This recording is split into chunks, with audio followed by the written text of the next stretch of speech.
Hello friends, আশা করি সকলে ভালো আছো, আমিও ভালো আছি। তো আজকে মঙ্গলবার, আর আমার ঠাকুমা শাশুড়ি মারা গেছে। তারা আছে মুর্শিদাবাদে, আমরা নদিয়া ডিস্ট্রিক্টে। তো ওই জন্য নিরামিষ খাওয়া, মাছ মাংস খাবো না, বাদবাকি নর্মাল নিরামিষ যেভাবে খাওয়া যায় সেইভাবেই চলবো। তো ওই জন্য আজকে রান্না করেছি। এই যে দেখতে পাচ্ছ, এটা চাল কুমড়ো ভাজা করছি, আর চাল কুমড়ো দিয়ে মুগ ডাল করেছি, পেঁপে সিদ্ধ দিয়েছি।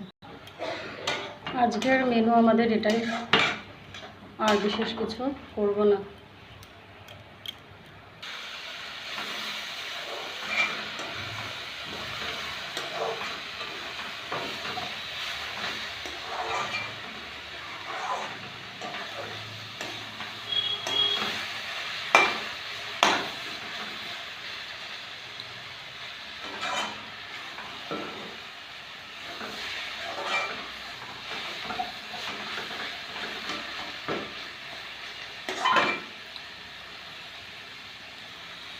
কমপ্লিট হয়ে গেল রান্নাটা, চাল কুমড়ো ভাজে আর ডাল, যেটা ডালটা আগেই দেখানো হয়ে গেছে।